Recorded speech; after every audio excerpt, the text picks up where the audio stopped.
नमस्कार प्रिय दर्शकों, आप सभी का स्वागत है हमारे प्राच्य वास्तु विज्ञान में। मित्रों, आज मैं पुनः हाजिर हुआ हूँ गृह कुंडली का विचार लेकर के कि क्या आपके गृह कुंडली का निर्माण करने के लिए क्या करना चाहिए।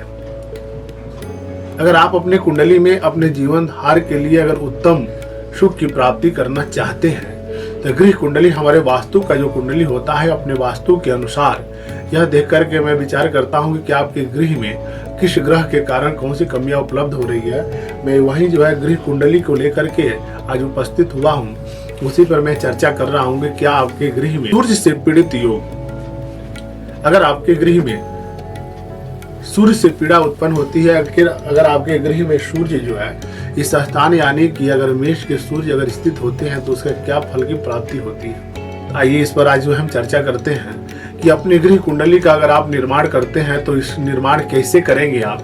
मैं पूर्व वीडियो में बता चुका हूं कि आप अपने कुंडली के अनुसार यानी कि अपने जन्म कुंडली के अनुसार अपने नाम के राशि के अनुसार यह गृह कुंडली का निर्माण आप कर सकते हैं।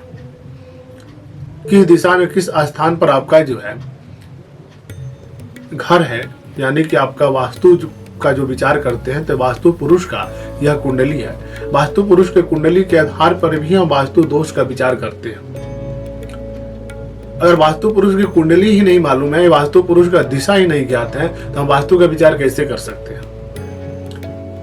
क्योंकि सर्वप्रथम जो है हमारे वास्तु शास्त्र में इस चीज को बताया गया है कि वास्तु पुरुष का दिशा ज्ञान होना चाहिए। वास्तु पुरुष का किस तरह का कैसा भाग जो है उनका होना चाहिए, उनका कौन सा अंग किस जगह जो है होता है जिसके कारण हमको क्या चीज की परेशानियां या सुख की उपलब्धियां होती है, उस चीज पर विचार किया जाता है।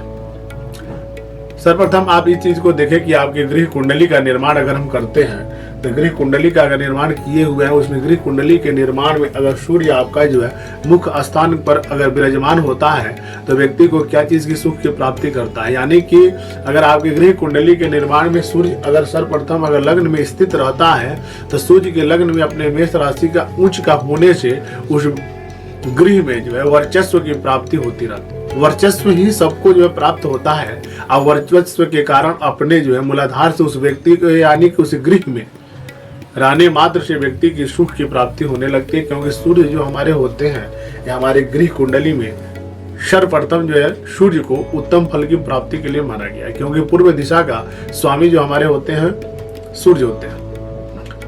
तो अगर आपके गृह कुंडली में अगर सूर्य जो है लग्न में स्थित है तो लग्न में सूर्य होने से आपके जीवन में किसी प्रकार का कोई जो है तनाव ग्रसित नहीं करता है।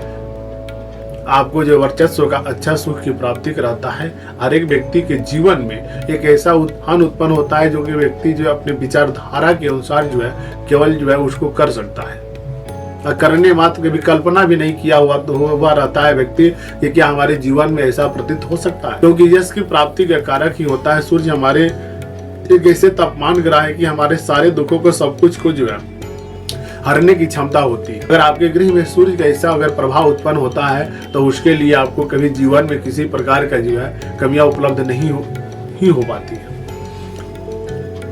आपके जीवन में सर्वप्रथम जो अनेकों प्रकार की जो है सुख की अनुभूति होती है जिस पर जो है आप उसको कल्पना करते हैं कि हमारे गृह यानी कि घर में जाते ही एक शांति सुकून की जो है प्राप्ति होती है। सूर्य हमारे जो होते हैं उग्रता का प्रतीक भी होते हैं, लेकिन जो है इनके उदय मात्र से हर एक चीज की हनन भी होती है।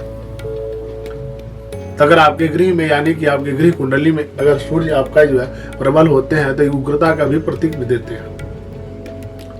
तो सूर्य का सम स्थिति होना यानी कि आपके गृह में वृद्धिकारक योग बनाते हैं। उग्र स्थिति होने मात्र से जो है आपके गृह में उग्रता का प्रतीक बनाते हैं। अगर आपके गृह में उग्रता का प्रतीक होने लगता है, आपके गृह में जो सारे लोगों के मन में उग्र ही स्वभाव उत्पन्न होती है, तो उसका मूल कारण यह होता है कि आपका गृह जो है पूरब की तरफ जो अधिक निकला हुआ है, जिसके जो है हम बोलते हैं सूर्य का जो है भेद उत्पन्न होना। यानी कि सूर्य के प्रकाश आपके गृह के मध्य भाग यानी कि बीच के स्थान पर पड़ता है तो उसको सूर्य का भेद हम जो है मान लेते हैं कि सूर्य का उदय होने मात्र से आपके सन्मुख दरवाजे के समीप में सूर्य का जो है उदय प्राप्त हुआ है। आज तो होने के मात्र जो है आपके सूर्य का प्रकाश जो है आपके गृह पर यानी कि बीच के भाग को स्पर्श कर रहा हो, उसको हम सूर्य का जो है भेदी बोलते हैं। सूर्य हमारे लग्न में होना उत्तम कारक माना जाता है, लेकिन पूर्वमुखी जो है मकान में सूर्य के लिए जिसका भी अगर गृह निर्माण अगर आप करते हैं, आपका सूर्य अगर लग्न में होता है तो आपको पूर्वाभिमुखी ही मकान की प्राप्ति होती है। तो पूर्वाभिमुखी मकान पर होने पे आपका मकान जो अधिक लंबा होता है, यानी कि पूर्व से लेकर के पश्चिम दिशा तक उसका लंबाई अधिक होती है, और लंबाई मात्र से जो है वो सूर्य भेदी हो जाती है। सूर्य भेदी होने के कारण जो है उसमें उग्रता का प्रतीक होने लगता है, परस्पर प्रेम में भी कमियां उत्पन्न होने लगती है, क्योंकि सूर्य इस योग को उत्पन्न करता है।